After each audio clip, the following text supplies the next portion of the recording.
Hugging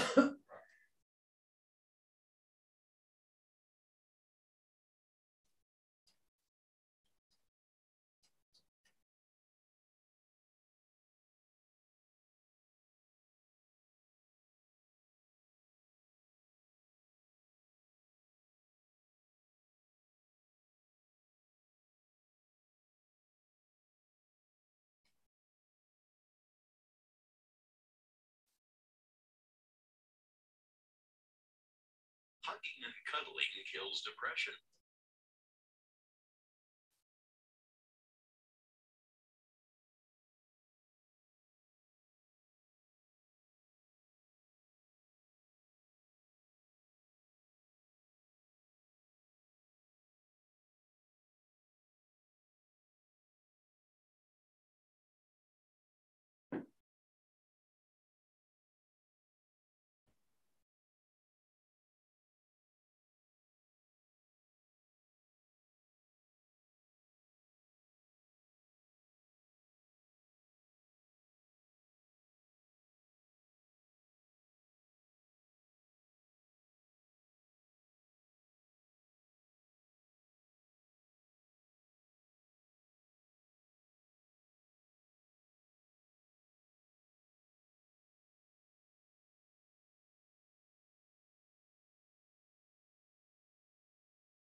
For as long as you can.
Hello.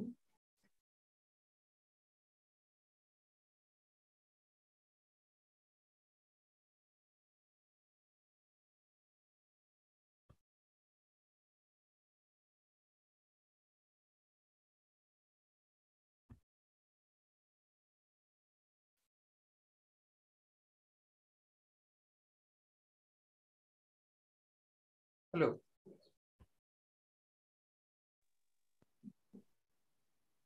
Hello. Hello. Good evening, madam. How are you? Is it Nagaveni or Lakshmi? Sir, good evening, sir.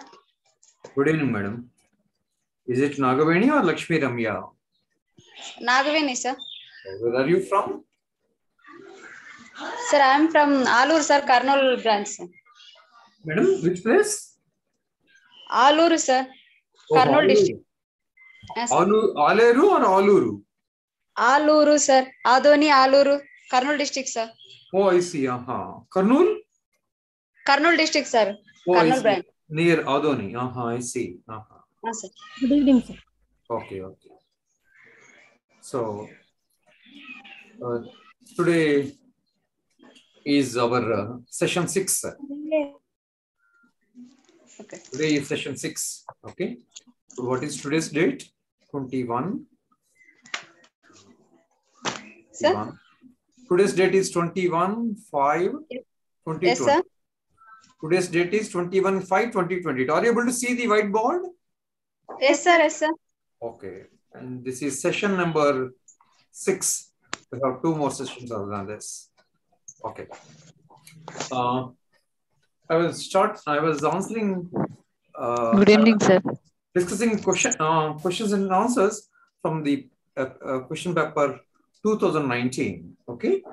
I'll continue. Today I will try to finish this question paper. Okay, sir. This is 12th question from the same question paper. That is 2019 question paper. 2019. Okay, question paper. Prove that a finite set with discrete topology is compact. Prove that a finite set with discrete topology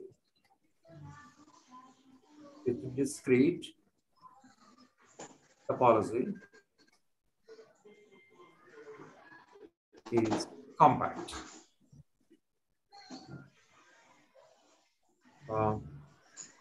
Is it true for infinite sets? Justify. Is it true?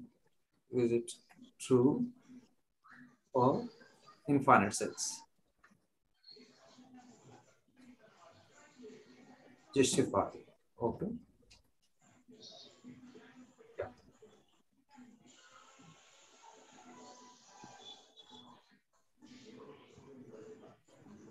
Okay. A finite set with discrete topology. Let's try to answer this question. Let us take X to be a finite set. Let us take X to be a finite set, right? And let us equip this X with the discrete topology. Okay. Consider tau D equal to power set of X. This is the topology. The discrete topology on X. Right? What is power set of X? What is power set of X? Hello? Can anybody tell me what is power set of X? If X is any non-empty set, what is power set of X? Hello? Is there anybody? Sir. If X is a non-empty set, what is its power set?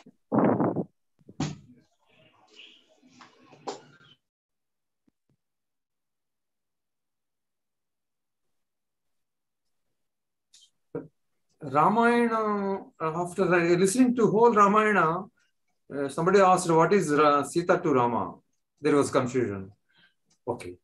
Let X be a non-empty set. What is power set of X? Can anybody? You are some 4 or 5 people, I think. What is power set of X?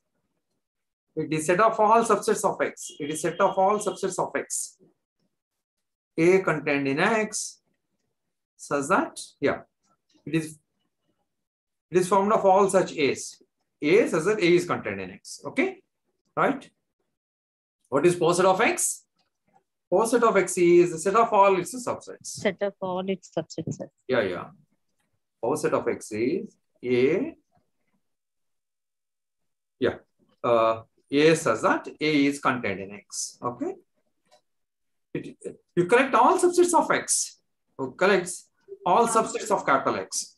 And with such subsets, power set of X is found. Power set of X is set of all subsets of X. Okay. Yeah. Now, and our set X is finite set. We have to show that if, in fact, we can show that if you take this as a topology, like if this has tau, this becomes a topology, right? You call it tau D. You can show that tau D is a topology on X. Means what? The empty set will be here, whole set will be here, and finite intersections will be here, and arbitrary unions will be here. Okay. Now, you have to show that it is compact. What do we mean by compactness? You have to take any open curve for capital X, and you have to show that it possesses a finite subcover. Okay. Let script G such that G alpha such that alpha belongs to some index set lambda. Okay, coming from power set of X, right, which is tau D, be an open cover,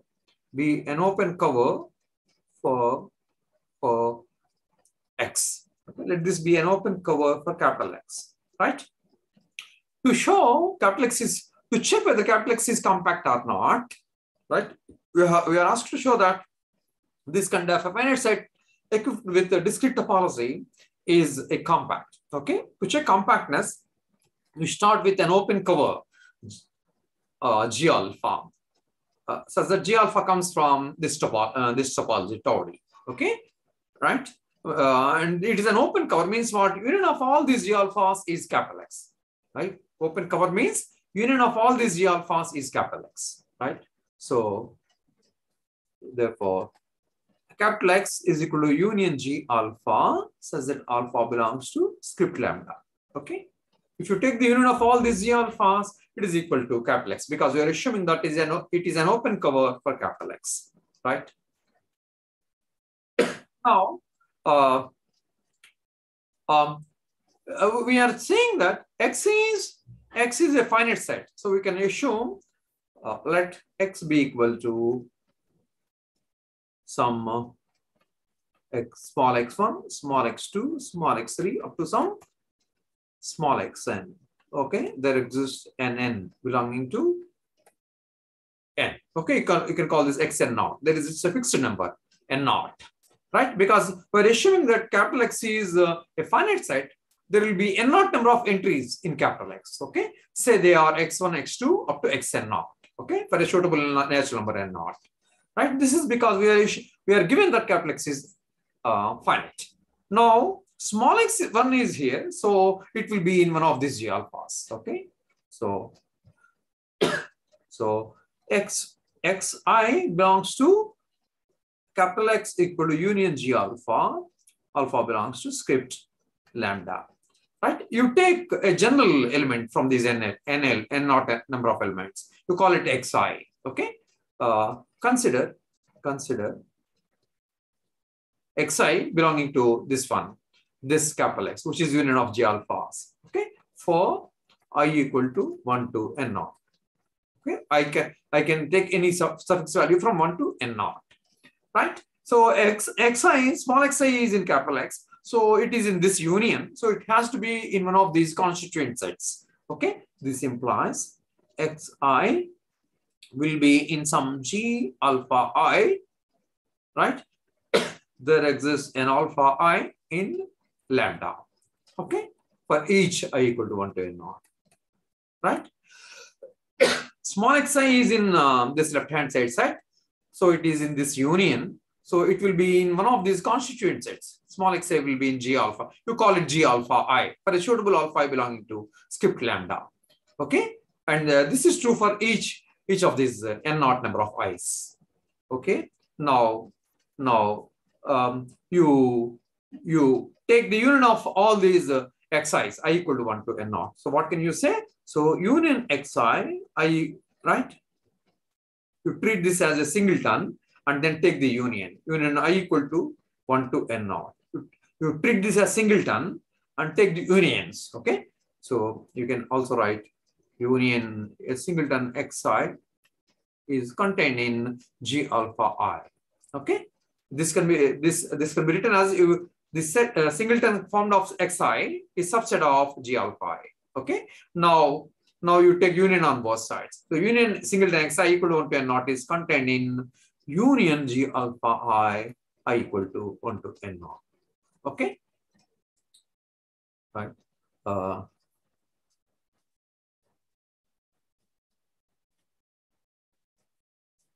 Right.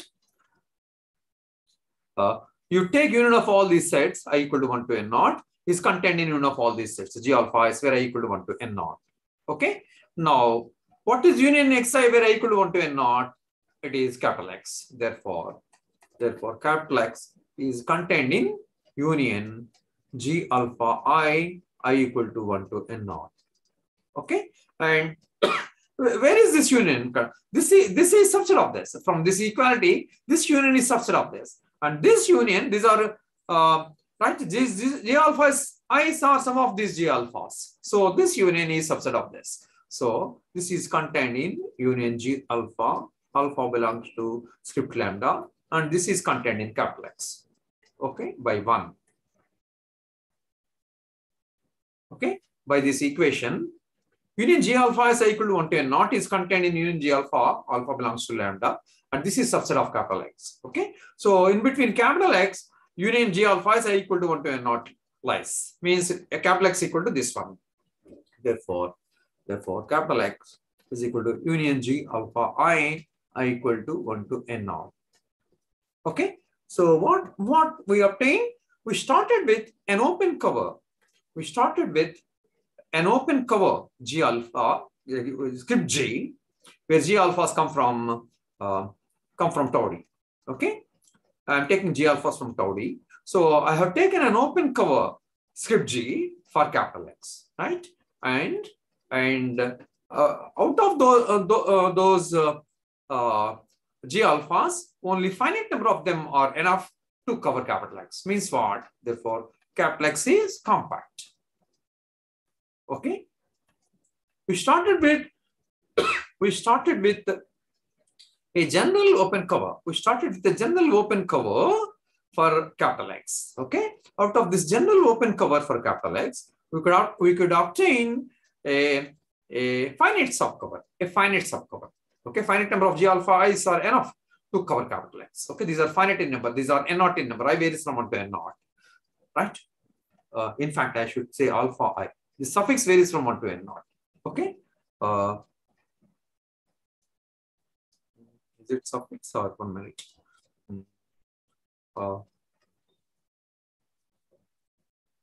Simplifies is contained G alpha I. So I equal to 1 to n naught. Okay. I have taken alpha 1 as the suffix. Okay. So what can I write? Alpha 1. So it is I only. It's not the same. Yeah. It is I only. The suffix name is alpha 1. Okay. So this I is suffix for suffix. So that varies from 1 to n naught. So alpha 1 is one value from capital lambda. Okay. So here you have comma alpha I belongs to script lambda. Right. This is a script coming from script lambda, and these are script, right? These are coming from these are n in number. Okay. So that's how we have got X is compact, right? So when our set capital X is finite, and we equip that, and if we equip that with discrete topology, then that becomes compact. Okay. Is this true for infinite set?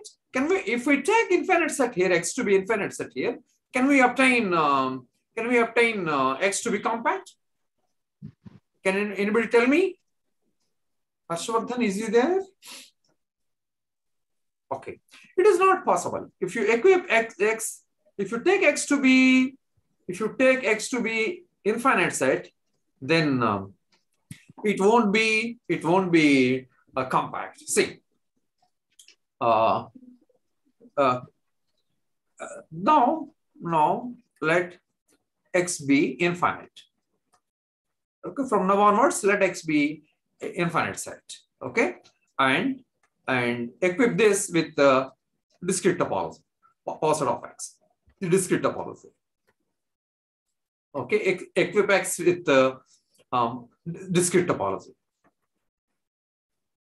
Okay, now yeah, so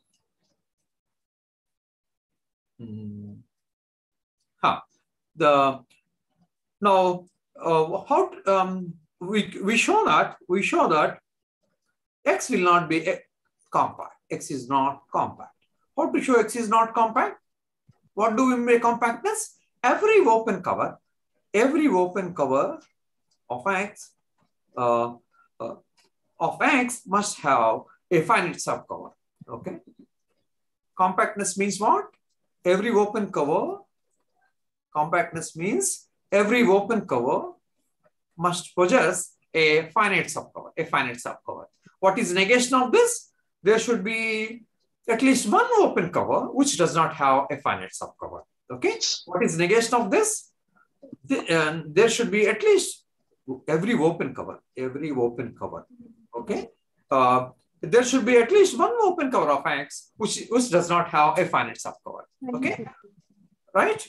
So, and we can produce that. We can produce in the discrete topology, we can produce an open cover for capital X which does not possess a finite subcover. How? See, we are saying X is infinite. So how can we write? So let X be, capital X be equal to X1, X2, X3, and so on, Xn and so on. Right? This is an infinite set. Okay. I have taken capital X to be an infinite set like this, right? Of course, this is countable. You can as well take an uncountable set, right? Now I'm equipping this with the discrete topology. Okay. So what is discrete topology? Every subset of X is an open set. Every subset of X is present here. So every subset of capital X is present here. Okay. Therefore, every subset of X becomes an open set. So you form singletons out of this. Okay. So consider singleton Xi, right? Xi contained in capital X for I equal to 1, 2, 3, and so on. Okay. Out of each of these elements, you form singletons. Okay. Take one element, form singleton X. Take X1, form singleton X1. Take X2, form singleton X2. Take X3, form singleton X3, and so on. You do that. And because small xi is belonging to capital X, singleton Xi will be contained in capital X. And this being a subset of X is an open set. Okay. This being a subset of X, this implies that singleton Xi belongs to tau D. Okay, which is subset of X. Okay, because this subset of X, this singleton is present here. So it is in the discrete topology. Okay, this is discrete topology. This is in discrete topology. Okay, now capital X, right? Because we took capital X to be this infinite set, we can write capital X as this one. Capital X is equal to union singleton Xi, where I equal to 1 to infinity. Because capital X is formed of X1, X2, X3, and so on, you can write capital X as union of these singletons, where I ranges from 1 to infinity. I equal to 1 to infinity, or the suffixes 1, 2, 3, and so on. Okay. Now, each of these singletons is an open set. Each of these singletons is an open set. Okay. So there's an open cover. open cover for capital X. Okay, and this open cover cannot have any finite subcover. This open cover cannot have any finite subcover. This open cover cannot have any finite subcover. Then what happens? If in case if this open cover has a finite subcover, means you are taking finite number of these singletons Xi's and their union is S. Then left hand side becomes infinite, right hand side becomes infinite. Okay. So this open cover cannot have a finite subcover. Therefore, X fails to be compact. Okay. So what happens if you take finite subcover? You have X equal to union some xi1, right? Xin, where n equal to some 1 to or you can write. How can you write? You can take union. What shall we use? X. I'll go for some jx. Oh, no.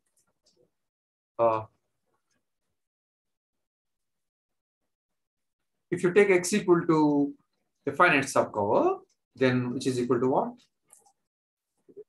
Right? What do you mean by finite subcover? If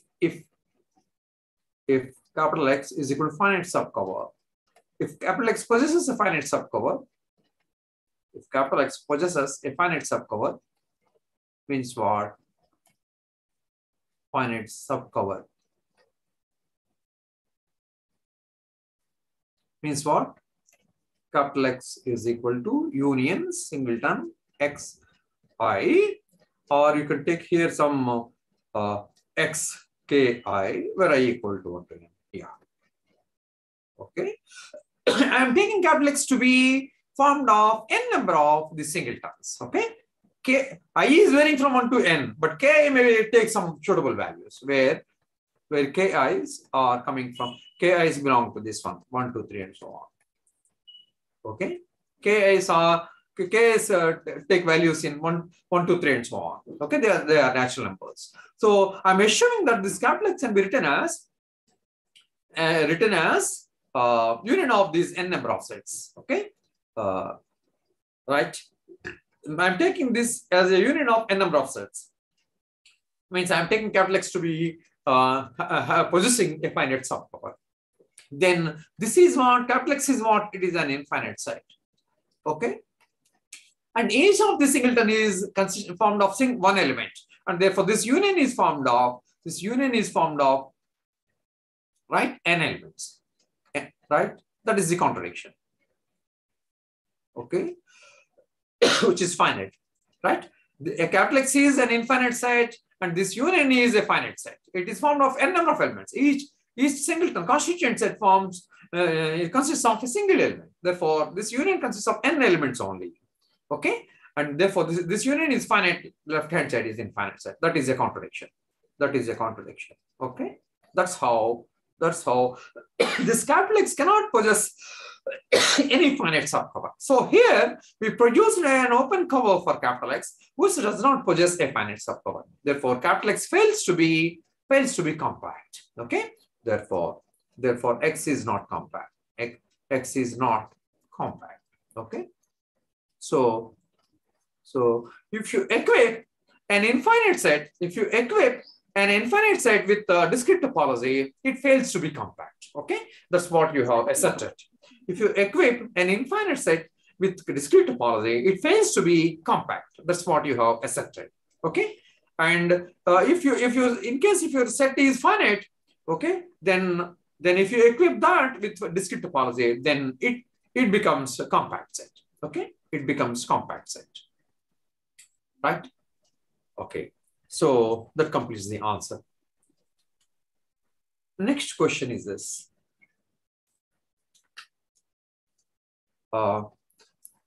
13. Question number 13. Out of 2019. Okay.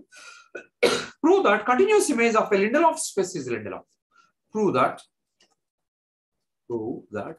continuous image continuous image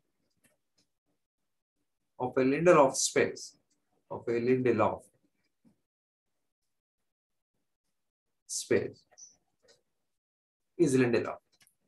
What is the Lindelof space? Can anybody tell me? Hello? What is the Lindelof space? Right? Here, what we are saying, what is a compact space? What is the compact space? Hello? Hello? Every What is the compact space? open cover has a finite subcover. Sir. Yeah. If every open cover has a finite subcover, then we say the topology is compact. Okay. If in case every open cover has got countable subcover, we say that topology is Lindelof. Okay. So first, let me define Lindelofness, and then we can prove this definition. Definition. If a topological space, capital X comma tau is such that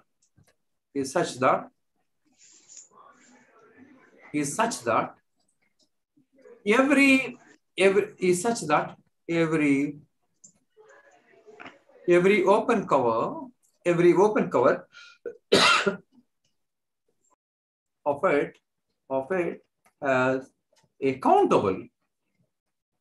it has a countable subcover. If a topological space X comma tau is such that every open cover of it has a countable subcover, then it is called a Lindelof space. Lindelof was a mathematician. Lindelof topological space. Okay, right? If a topological space X comma tau is such that every open cover of it has a countable subcover, then it is called a Lindelof space. Okay, you tell me one point. Here, how did we define compactness? We define compactness that every open cover of it has got a finite subcover, isn't it? Every open cover of it has got a finite subcover. Okay, so is a Lindelof space compact? Is a finite set countable? Is a finite set countable? This is a finite number. Is this a countable subcover? Are they countable number of sets? If you take finite number of sets, here you are taking an n-naught number of sets. Are these n-naught number of sets countable number of sets? Okay, so I'm asking this question. If you are taking a finite, what you are taking 1, 2, 3 up to some n-naught, some natural number n-naught. Okay, finite sets means this. It consists of n-naught number of elements. Okay, say if you are writing capital X is equal to in that question we have got that X is equal to union G alpha I equal to 1 to n-naught. These are n-naught number of sets. Okay, means right. Means you are looking at these suffixes alpha 1. Right, you are looking at I values 1, 2, 3 up to n-naught. Okay, how many sets are these? These are n-naught in number. Okay, and if this set is this set, yeah, this is a finite set. Is this set countable also? Is this countable? Yes. Is the finite set countable? Yes. Every finite set is countable. Every finite set is countable. Therefore, a compact topological space also becomes a Lindelof space. A compact topological space also becomes a Lindelof space. Okay. So compactness is a strong property, right? Every compact set becomes a Lindelof space. Okay, so we can we can mention that. So I can erase this. The compactness, every compact topological space. You can say note or a point to observe. Compactness gives Lindelof space. If you have a compact topological space, it is Lindelof also. Okay. If you have a compact topological space, every open cover has got a finite subcover. Means finite number of open sets are enough to cover that space, and finite number is also a countable number. Okay. So the compactness implies Lindelofness. Right. Now let us prove this property. Previously, I think we did that continuous image of compact sets, the compact space is compact. Okay, now we are showing that continuous image of Lindelof space is Lindelof. Okay, so let us take a Lindelof space and a continuous function. So let f map x comma tau into y comma some tau y or tau dash, you may call it tau dash otherwise. Okay, tau dash. Be continuous,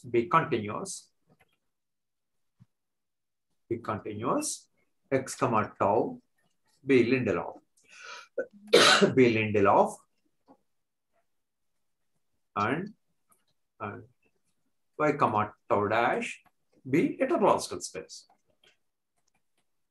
Okay, let us simply take this to be a topological space and f be a continuous map from this topological space into y, and capital X be a Lindelof topological space. Okay, these are our assumptions. Now you have capital X here. You have capital X here. F is taking X to f of X. Okay. F is taking the set X to f of X. Okay. This is domain. This is range. F of X is range. We'll show that f of X is Lindelof. Okay. Claim. F of capital X is Lindelof. Okay. This is what we are trying to prove. Right? How to show some space? See, capital F of X is contained in Y. Range is subset of the codomain. Okay, F of X is contained in Y. Here you have a topology in tau dash. So the topology on Y is tau dash. So this induces a topology on F of X. So that is the subspace topology. You intersect every open set here with f of X. You get a topology on f of X. That is called relative topology or induced topology from Y to f of X. Okay. So f of X can be treated as a topological space. So f of X can be, yeah, consider f of X equipped with the induced topology, right? That is tau dash suffix f of X. This is induced topology. You will be intersecting all open sets here with f of X. Okay, right? Where tau dash of f of X is what? How is this formed? This is formed of f of X intersection V, where V varies in tau dash. Okay, you collect an arbitrary open set V from tau dash, you intersect that with f of X. Okay, and that is these sets are set to form it. You can see that these sets form a topology on f of X. This topology is called a relative topology or induced topology from Y on f of X. Okay, now you take an open cover for f of X. Now f of X can be treated right with this. So consider this topology. Consider this topology, the relative topology. Okay. Now in this topology, you take an open cover for f of X. Consider f of X, or you can write like this. Consider an open cover. Consider G equal to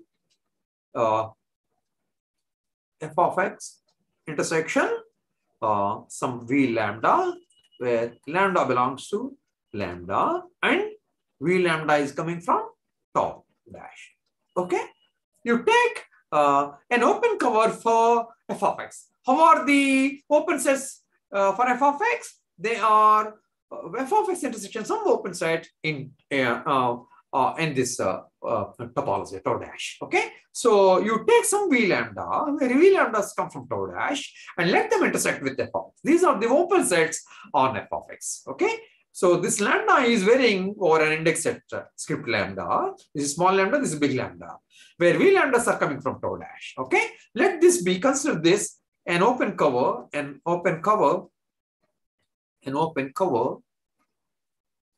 for f of X. Means what? Therefore, f of X is equal to union. You can take you can write f of x as union of all these. Okay. So f of x is union f of x intersection v lambda, where lambda belongs to script lambda. Well, how you can write this? Because I'm assuming that this is an open cover. This is an open cover for f of x. Okay. So you can write f of x as union of all these f of x intersection v lambda. Okay. That's right. So this can be written because we assume that these form an open cover for f of x. Okay. Now this f of x can be taken out. Right. This is equal to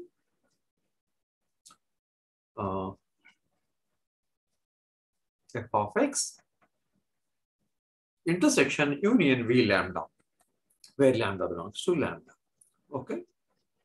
Kind of distributive loss. Okay. This f of x can be taken out. It is common in each of the sets. It can be taken out. Intersection also comes out. So it is union v lambdas. Okay. Now from here you can write capital F of x is equal to x intersection f inverse of this. F inverse of union v lambda. Lambda belongs to script lambda. Okay.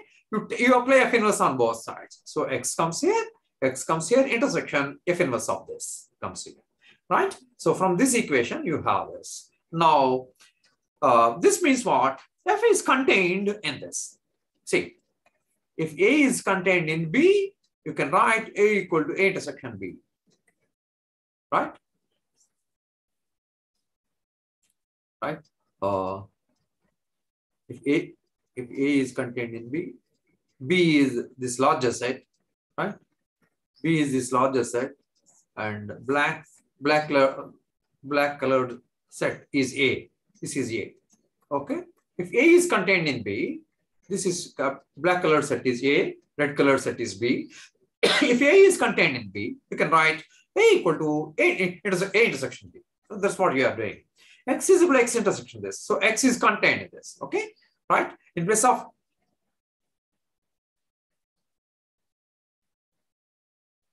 in place of A, in place of what? Right.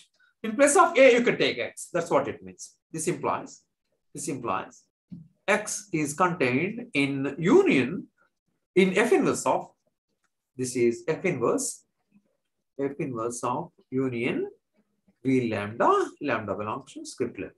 Okay. So because of this, if A is contained in B, you can write A equal to A intersection B. Similarly, this equation, from this equation, you obtain that X is contained in this. Okay. Right. Now from here,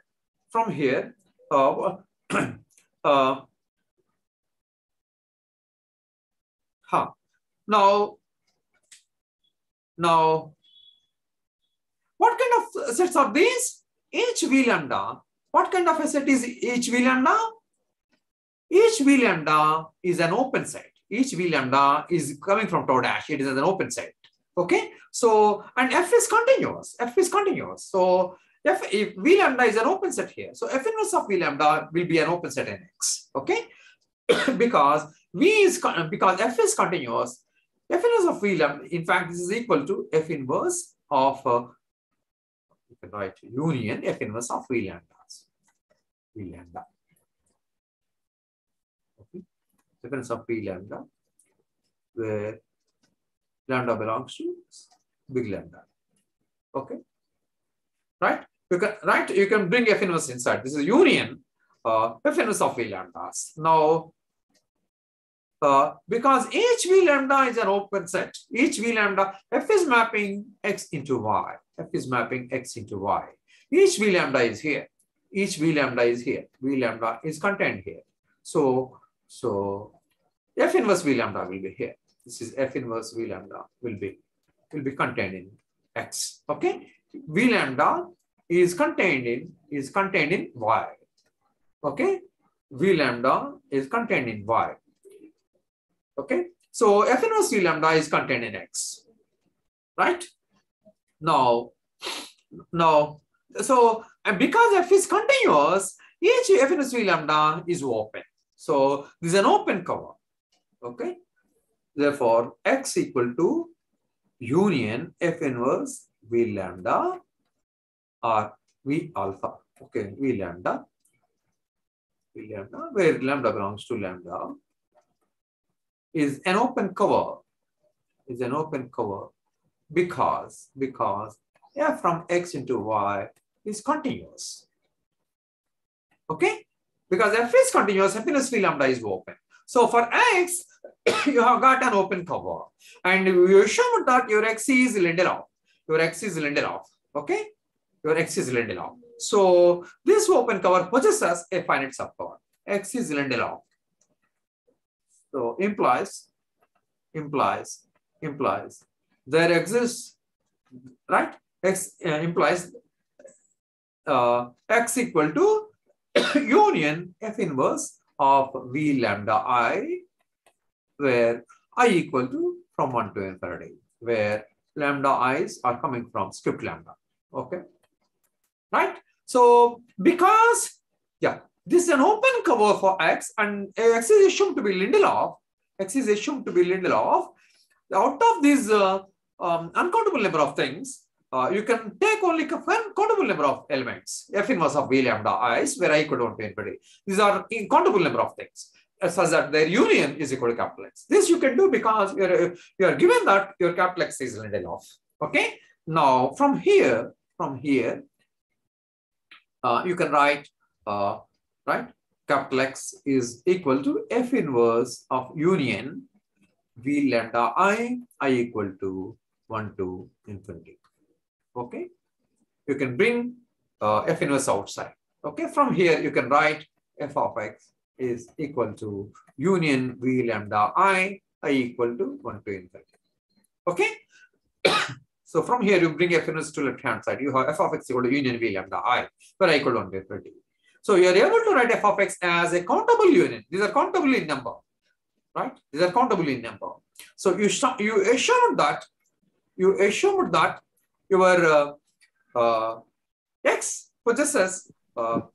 possesses an open cover, and for that open cover you can produce you can obtain a countable subcover. This can be written as what? This can be written as, this implies f of X is equal to f of X intersection union V lambda I, where I equal to 1 to n. It is like A is equal to A is equal to A intersection B. A is equal to A intersection B. So you can write A is contained in B. Right? From equality, you can obtain f of X is contained in this. Right? This implies A is contained in B. Okay, from here you can obtain f of X is contained in this. So you can take f of X as A. So f of X can be written as f of X intersection B. B is this. Okay, B is this. A is contained in B. So this is your B. You can write f of X is equal to f of X intersection this. Now, where I equal to 1 to infinity, this must be infinity. This must be infinity. Yeah, infinity. Okay. Now, yeah. What does this give us? Now this is equal to, right? This is equal to, you can bring this union out. Okay, this union I equal to 1 to infinity f of X intersection V lambda I. Okay, you can bring this union out. These are like distributive laws. F of X intersection V lambda I. Okay, so this is for f of X, this is a countable subcover, right? These are countable in number. 1, 2, 3, and so on up to infinity. These are countable in number. And f of X intersection Vi, where are these coming from? They are coming from this one. Okay. So we took an open cover for f of X. We took an open cover for f of X. Okay, that is the f of X intersection V lambda, where lambda varies over an uncountable set, and for that we could obtain a countable subcover. Okay, f of x intersection v lambda I, where I equal to 1 to infinity. These are countable in number. That is equal to f of x. So this is a countable subcover of the original uncountable open cover. Okay, therefore, or space, therefore, capital F of x is lineal. Okay, so that's how we show that the continuous image of a Lineal space is lineal. Okay. In fact, continuous image of a compact space is compact. Right? This is similar to that. A continuous image of a compact topological space is compact. The proof of this proposition is similar to that. Okay. Okay. Next is this question number 14. Question number 14.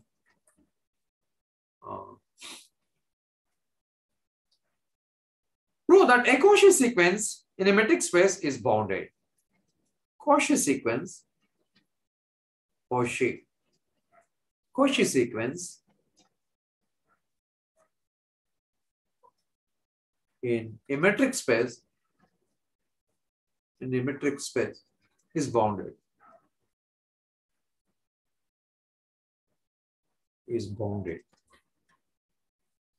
What is a Cauchy sequence?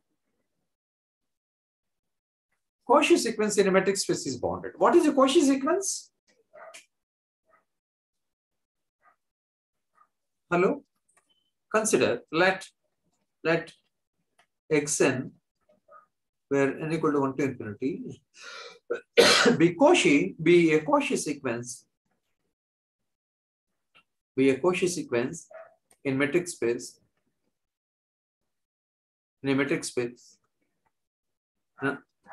capital X comma D. I am taking capital X comma D to be a metric space. In this metric space, I am taking a Cauchy sequence. What is a Cauchy sequence? Can anybody tell me? Hello? Is there anybody? Yes, sir. What is a Cauchy sequence?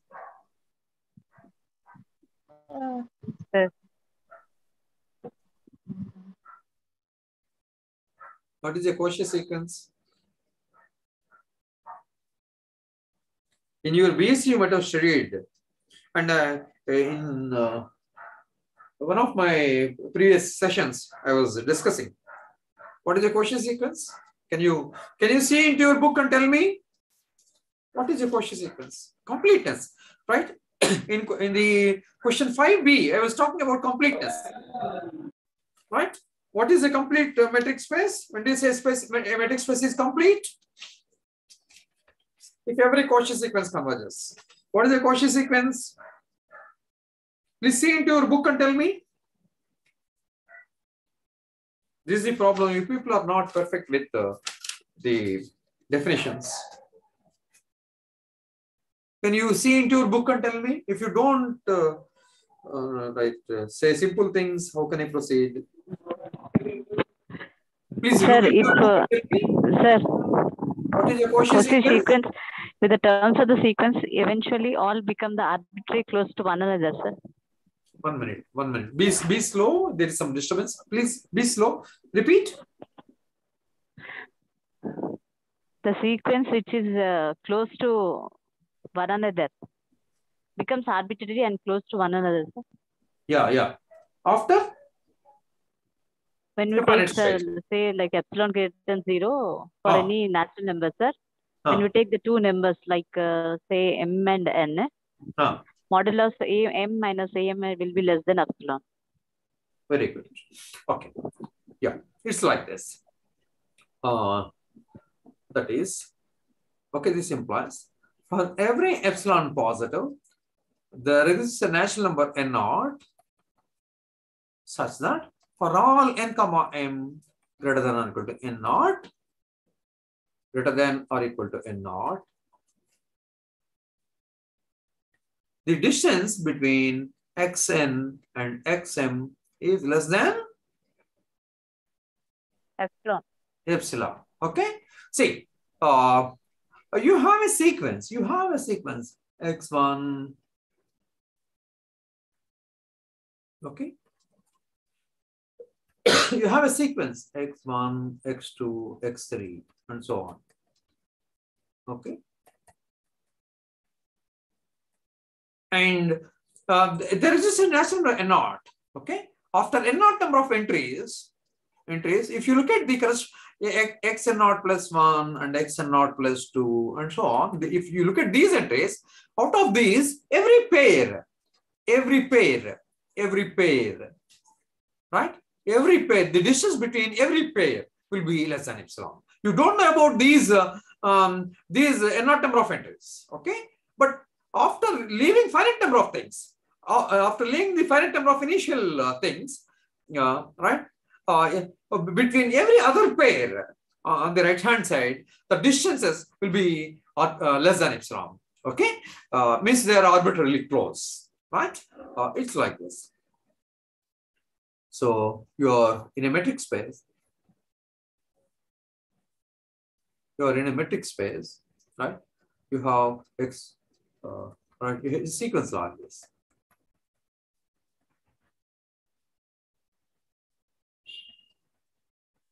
A sequence like this, right? So this can be x1, x2, x3, x4, and so on. If you look at these, if you leave these n not finite number of things, and these are I cannot draw infinite number of things. Okay, yeah. If you among these, if you take finite any pair, the distance between them is less than epsilon. Okay, the distance between them is less than epsilon. So that's what Course-5 says, right? For example, on the number line, if you take the sequence 1 by n, 0, 1. If you take the sequence 1 by n, it becomes Cauchy. What is 1 by n? This is half. This is 1/3. This is 1/4. This is 1/5, 1/6, 1/7, and so on. Okay, right? So if you look at these entries, right, on the right hand side of this, only finite number of things exist. Here, only finite number of things exist. Okay, but if all other entries will be in this small interval here, and between these, every pair they will be very close. Okay, that's what we mean by Course-5. Now, what we do is we'll show that this kind of a Cauchy sequence is bounded. What do we mean by boundedness? When do we say a sequence is bounded? When do we say a sequence is bounded? If there exists nm greater than 0, such that d of xn, xm is less than epsilon for all n, m. Okay? For all n, m. See,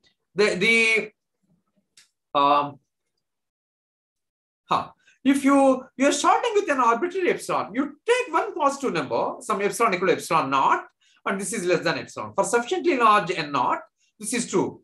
This is less than epsilon naught. Okay, means if you take epsilon to be 10, this will be less than 10 for n, m greater than or equal to some n naught. Okay, and how about these things? How about so the distance between these will be less than 10. How about these? What out of these, you calculate the distances. You calculate d of x1, x2, d of x1, x3, d of x1, x4 like that. Okay, these are finite in number. You can form finite number of pairs. You can calculate the distances. Out of them, you take the maximum. Okay, so what I am trying to do is this. So here you form every possible pair. And you go for their distances. The distance between these two, and then between these two, and then between these two, and so on. You calculate all these distances. Out of these, you take maximum. These are finite in number. You take maximum. So you can find out of these, these are x1 up to some xn naught. Out of these, you can find the maximum distance. Out of these, d of x, xi comma xj, where I comma j vary between 1 and n naught. If the suffixes i and j vary between 1 and n naught, you can calculate the maximum of all these. You calculate the maximum of all these. The maximum of all these distances. That is a finite number. Call it some m1. Okay. Now here these are less than, these are right. D of x n comma xm is less than some epsilon naught. You can take epsilon 1. a positive number. You start with this. So this is, for this epsilon, you can find n and naught such that for all n greater than for all n comma m greater than or equal to n naught, this is true. For all n comma m greater than or equal to n naught, the distances between xn and xm is less than epsilon 1. Between each pair here, the distance is less than epsilon 1. That you can obtain. Now, you know the distances between each pair here, and each pair here. How about general pair? How about general pair? Out of this, can you show that? See, we have the sequence x1, x2, x3, and so on, and xn and so on. Okay. Out of this, can you show that the maximum or supremum rather, the supremum of d of xi comma xj, where 1 is less than I comma j is less than infinity. This I and j can vary this I and j can take any value between 1 and infinity. Okay, and you consider the supreme value of all these distances. If you can show this is finite, then we say that the sequence xn is bounded. Okay, n equal to 1 to infinity is bounded. That's what we mean by boundedness. This boundedness means the distance between any pair here. This is sequence x1 up, x2, x3 up to xn naught plus 1, xn naught plus 2, and so on. If you take any two entries in this sequence, the distance between them must be less than the same fixed quantity, right? So if the supremum is some this m2, if this m2 is a finite number, right? If this is a finite positive constant, then we say this sequence xn is bounded. Okay, means the longest distance between the farthest pair of points xi xj, the distance is called supremum. Okay, the distance is called supremum. If that is a finite number, then we say this sequence is bounded. Okay, now so out of these we can find this maximum, and out of this you can find these are less than epsilon 1. Now between these two, what we do is we take a general element here and a general element here. Okay, let this be general element, some xk be general element here, let some xj be general element here. Okay, now out of these two, let this be xj, let this be xk. Out of these two, what we do is from here to xn naught, we calculate the distance. From here to xn naught, we calculate the distance. This is say the entry xn naught. From xn naught to xnj, we calculate the distance. This is less than epsilon 1. This is less than m1. So for triangle inequality, the distance between x1 and xj is less than or equal to the distance between x1 and xn naught and xn naught and xj. Okay, so the distance between xk and xj will be less than or equal to m1 plus epsilon 1, which is a finite quantity. That's how this sequence will be bounded. Okay, that's how we can show that a Cauchy sequence is bounded, right? So let me put it in words. So so where are we? Now I have written what I mean by a Cauchy sequence, right? So I'll take an epsilon 1 for epsilon 1 positive. There exists an n1 belonging to natural numbers such that for all n comma m greater than or equal to n1, the distance between xn comma xm is less than epsilon 1. This is from the sequence that xn is Cauchy by 1.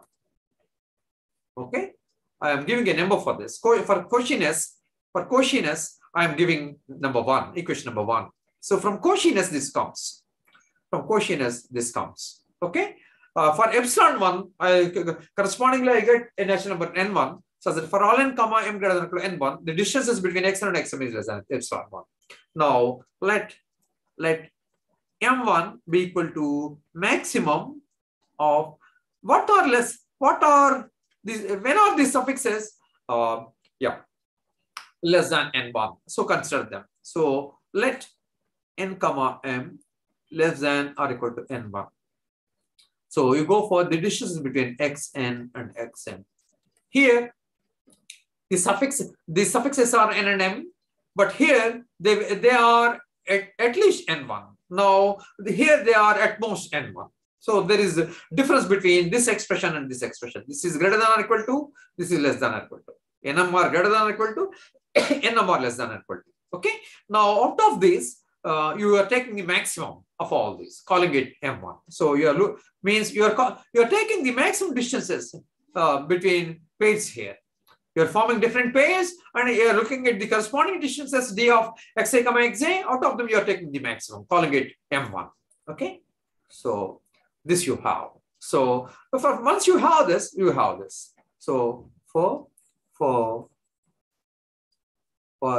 1 less than or equal to I, comma j less than infinity, right? If you take any natural numbers I and j, d of xi, comma xj is this is always greater than or equal to 0 because this is a metric, is less than or equal to d of xi, comma xn naught plus d of xn naught, comma xj. Okay. And where let me take j to be let me put conditions on I and j. Let me take I to be between between 1 and n naught and j to be greater than or equal to n naught. Let me put that condition. So yeah, right. So what do I have?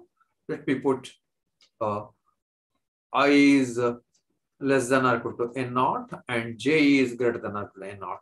Let me take the suffixes like this. So if I have that, so by triangle inequality, d of xi, xj is less than or equal to this, and this is less than d of xi, xn naught. This is less than or equal to m1 plus this is less than or equal to epsilon 1. Okay, right? This I have. This is less than or equal to this.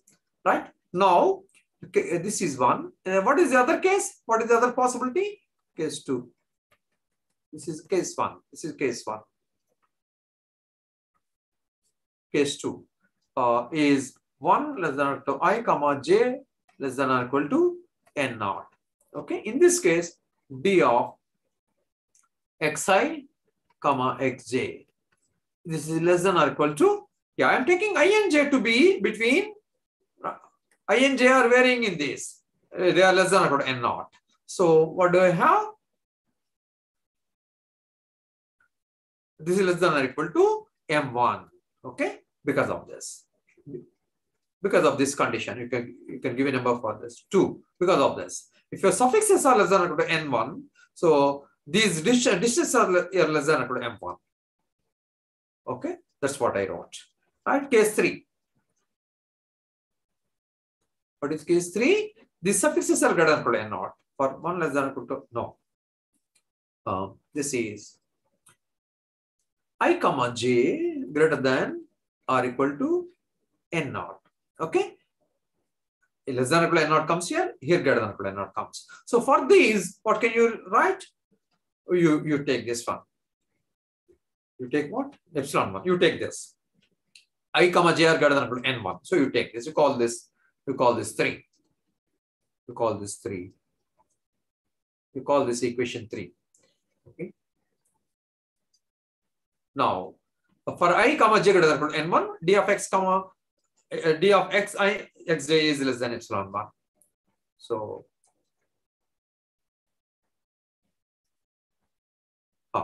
so what do you have for these? For these, what do you have? So,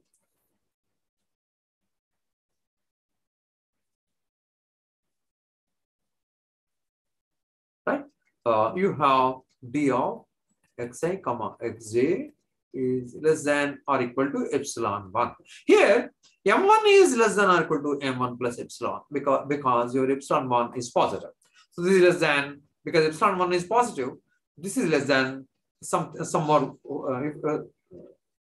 more positive quantity. You are adding a positive quantity m1 epsilon 1 for this. So you have this. Similarly, m1 because d is non-negative, so m1 may be positive. Okay, it's not negative. So because of that, this is less than or equal to epsilon 1 plus d1. Epsilon 1 plus m1. Epsilon 1 plus m1. M1.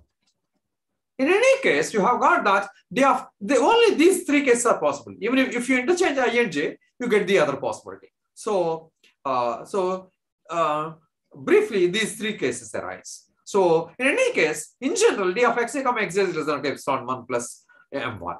Okay, right? Therefore, d of xi comma xj is less than or equal to m1 comma m1 plus epsilon 1. M1 plus epsilon 1 for all I comma j less than infinity. Of course, greater than or equal to 1. Okay. For all suffixes I and j, right? This is always greater than or equal to this. So it implies that this sequence xn, where n equal to 1 to infinity, is bounded. Okay.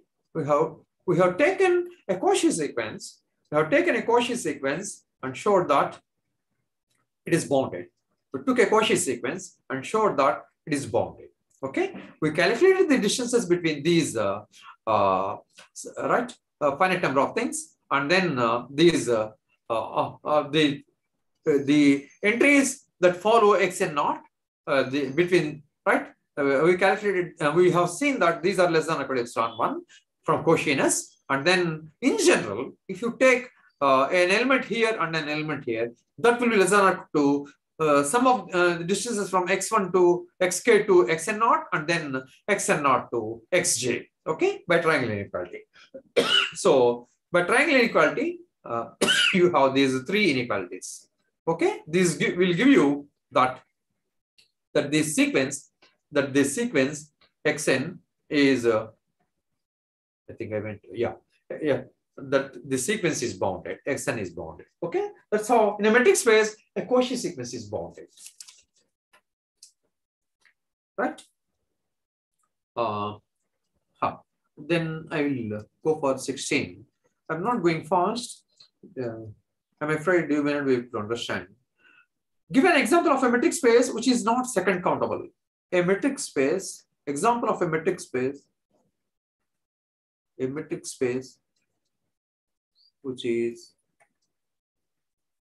which is not second countable. Yeah. What is second countability? Can anybody tell me? A metric space which is not second countable. I'll have some water. Can anybody tell me what is a metric space? Just 1 minute, please. I will get water.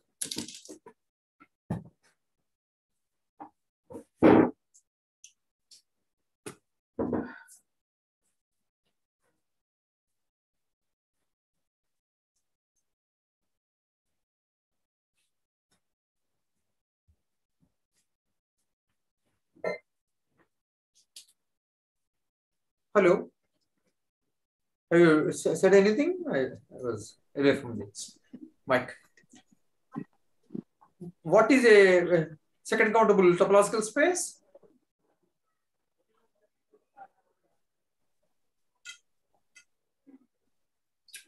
You see book and tell me. You see into book and tell me.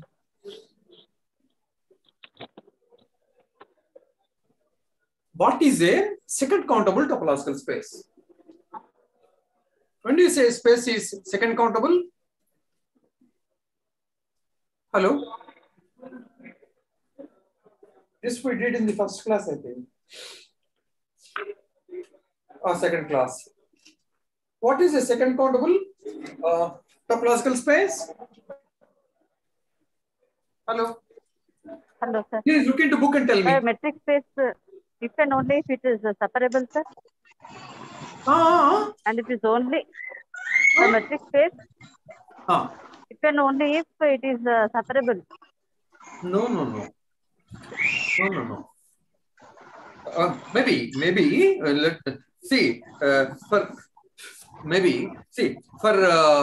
When I asked what is cut, what is pilli, you should not say marjalam, right? Like you give me from definition. You tell me what you mean by second countable topological space. or a metric space? When do you say metric space is second countable? What do you mean by second countability? You don't, not in terms of separability. From definition, when do you say a topological space is second countable? First of all, you need to know about a base. For a topological space, you need to know about a base. What is a base? For a topological space, what is a base? Hello? Hello? You see into book and tell me. You can see into book and tell me. If there is a subcollection of tau such that every open set here, for every open set, right, you have this J, every open set here can be written as union of some entries from script B, union of B where B comes from script B, okay, or B lambdas where B lambdas, there exists a lambda belongs to script lambda. There exists an index set. See, let X, tau be a topological space.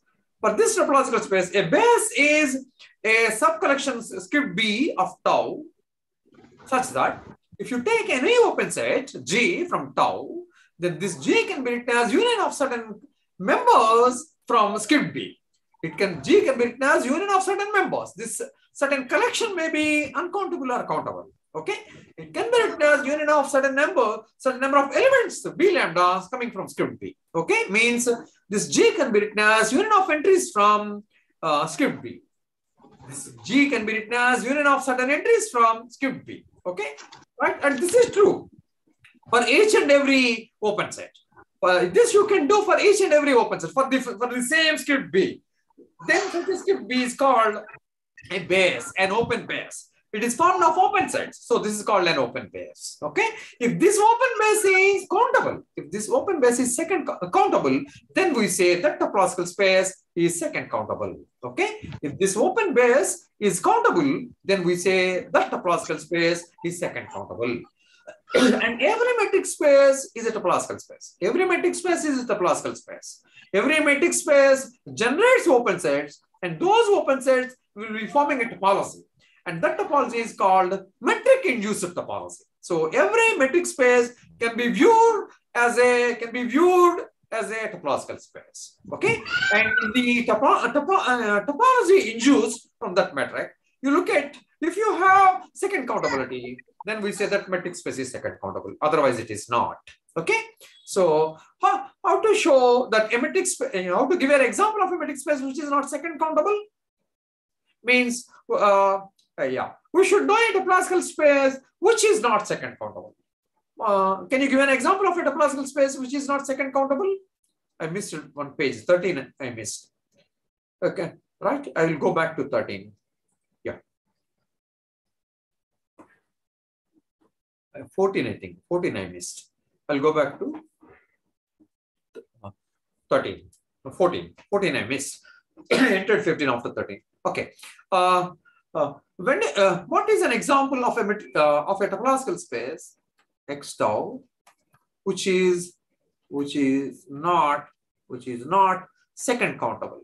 Okay, second countable means we have to give a topological example of a topological space which does not possess any countable base. Okay, so what you do is you start with an uncountable set. Let your X be uncountable. Let your set be uncountable, and you equip that with the discrete topology. Okay, and then you look at this. Capital X is equal to union X lambda, where X lambdas vary over capital X. Okay, capital X is uncountable. So as X lambdas vary over capital X, this is an uncountable collection, and each singleton is subset of positive of X. So each singleton is open. So this is an open cover. This is an open cover. Okay, and this is open uncountable cover. These are uncountable in number because capital X is uncountable. So these singletons are uncountable in number. So this is an uncountable. This is an uncountable open cover. Uncountable. This is union of an uncountable number of open sets. And this open cover cannot possess any countable subcover. Okay? And right? These are uncountable number of things. The point is, yeah, can we if we take so this x cannot possess any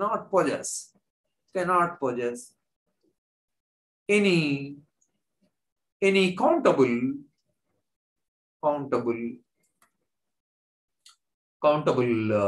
subcover.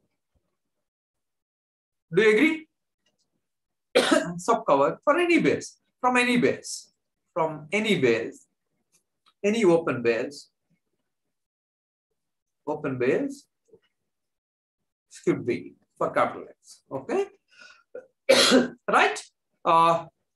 See, so and this is an open set, and if you take script B as a base, okay, then this must be contained in tau.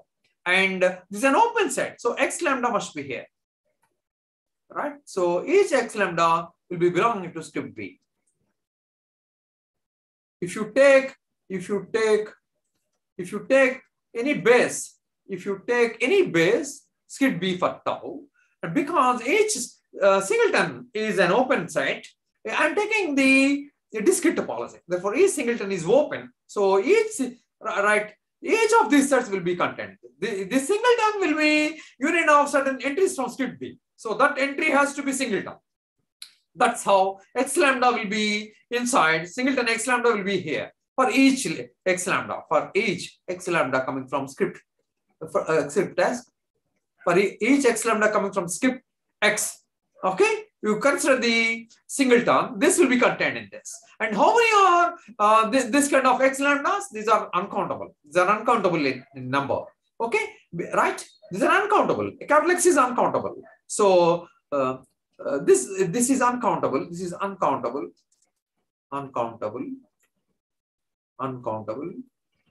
because X is uncountable. So this also becomes uncountable. Okay, so you cannot have a countable open base. You cannot have a countable open base when your topology is discrete topology. When your topology is discrete topology, and if you take an uncountable set to be your whole space capital X, then this topology cannot possess any countable open base. Okay, the point is how to give an example. How to get an uncountable discrete topology from out of a metric space. We get this out of the discrete metric. Okay, see, so so this topology, this discrete topology, such topology, this discrete topology, this tau D, this discrete topology, this discrete topology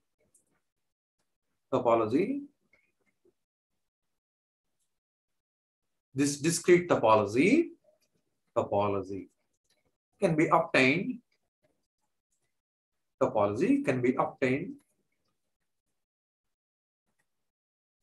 From the discrete metric.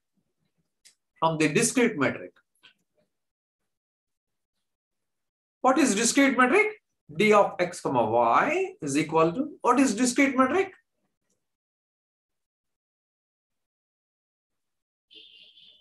On capital X. What is discrete metric? When does a function d of x comma y become metric? If x equal to y, what is conditional d of x comma y? If it is metric, hello? If I want a function d to be metric, then if x equal to y, what can you say about d of x comma y? Hello. Is there anybody? Yes, sir. If x equal to y, d of x comma y is equal to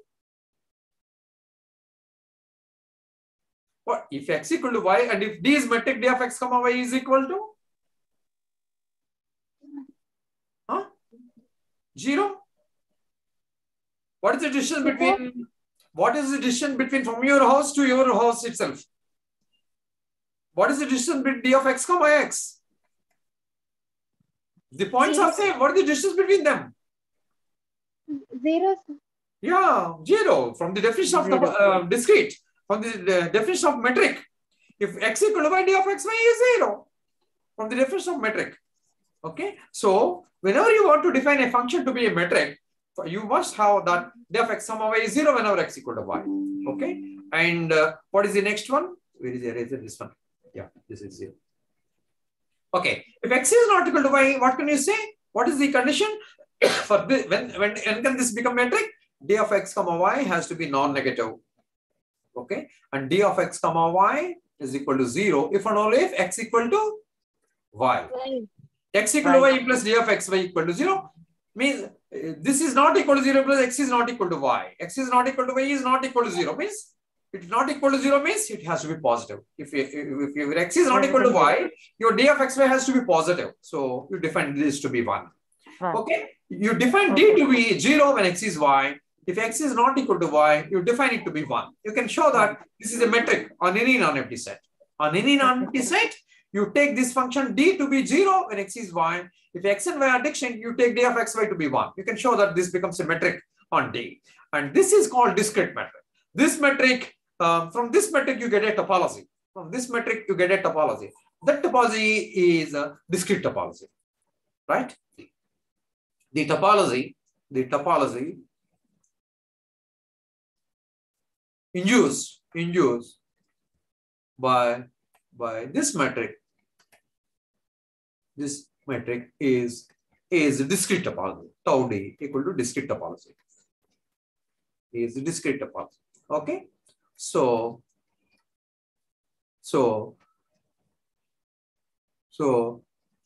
if you take an infinite set, you take an uncountable.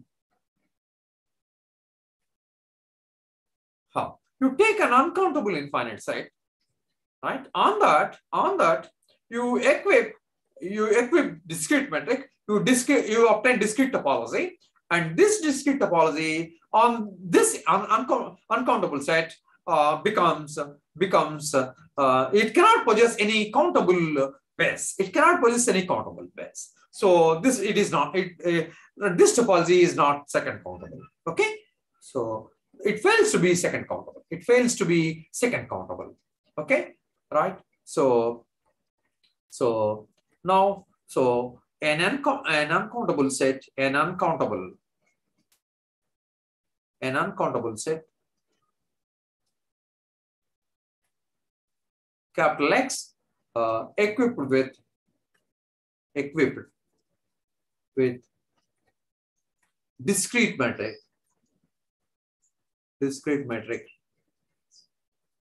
right? Metric induces discrete topology, which is not second countable, Okay. So that's how out of an uncountable set, you can construct a topological space out of using the discrete metric, which is not second countable. Okay, right? That is the basic idea. So what is the next one? About normal space, right? 15. Can I discuss this? You people are not right. Like and in the previous 8 classes, you were not taught properly. So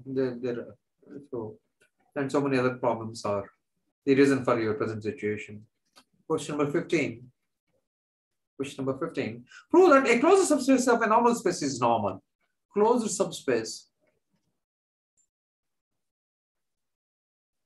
of a normal space is normal. First, let me define the terms involved here, and then I will try to obtain this equation. Closed subspace of a normal space is normal. Yeah, let me explain what I mean by a normal space. Okay. So, what is a normal space? A topological space, right? A topological space X1, tau. Let it be tau 1. Do we want it to be tau 1? Yeah. We want it to be tau 1. We want our normal space to be tau 1. 1 minute. That is on which page? Yeah. 11.5.1 definition. 11.5.1. Yeah. You want a you want T1, right? I am defining normal space. I'm defining normal space. We want, let X, tau be a topological space. Let it be T1. I want it to define as a normal space. Okay. So for this, what we do is, right? We take any two we need two disjoint open sets. We take any two disjoint open sets, disjoint closure sets. Okay, let your X be a topological space, and let it be T1. T1 means what? In this topological space, you take two disjoint closure sets. Call them F1, F2. Let these be closure sets. F is closed and F1 is closed and F2 is also closed. Okay. Yeah. And if you can separate, right, let them be disjoint. Let them have no common element, right? If you can separate this with the help of open sets, then we say that space is normal. Okay. What do we mean by open sets? If you can find an open neighborhood around this, right? Some V and W, such that they are disjoint. These are open sets, right? These are open sets. Okay. Right? Such that V and W are disjoint, such that F1 is subset of V and F2 is subset of W. V and W are open. Right? Then and if this happens for each and every pair of disjoint closed sets F1, F2, then we say such a space is normal. Okay. So a topological space S, tau, a topological space T1, which is T1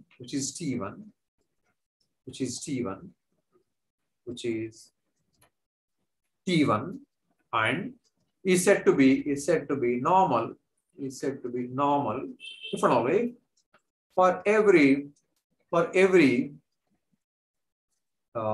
pair of disjoint closed sets F1, F2, there exists open disjoint sets V and W such that F1 is contained in V and F2 is contained in W. Yeah. A topological space X, tau, which is T1, is said to be normal if and only for every pair of disjoint closed sets F1, F2, there exists open disjoint sets V and W such that F1 is contained in V and F. Right? This red set is contained in blue set. And F2 is contained in W. This green set is contained in W. And that they are disjoint. Okay? Yeah. And this should happen for each and every pair. This should happen for each and every pair. If you change pair, this V and W may change. Okay? Such a separation. You are able to separate closed sets with the help of open sets. Okay? This kind of a separation property is called normality. Okay? What is T1s? What is T1s? Can anybody tell me what is T1s? T1s. Hello? Hello? Sir. What is T1? When do you say topological space is T1? When do you say a topological space is T1?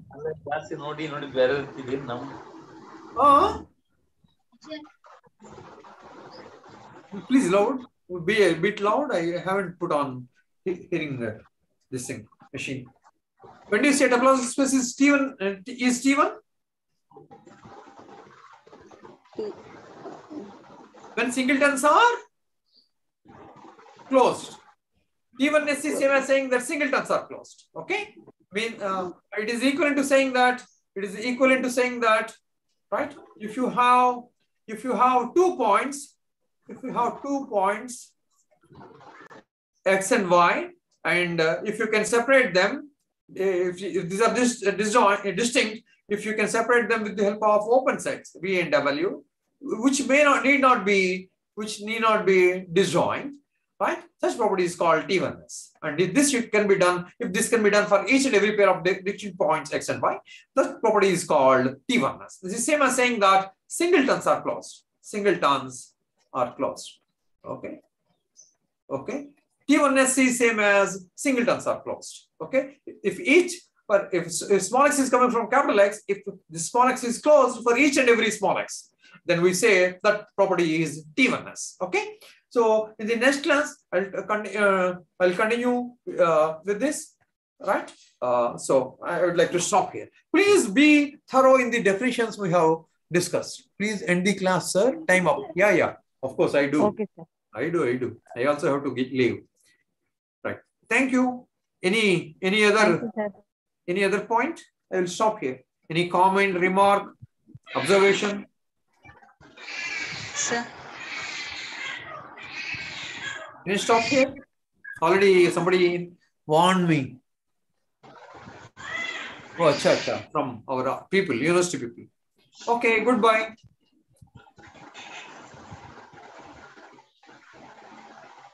Goodbye.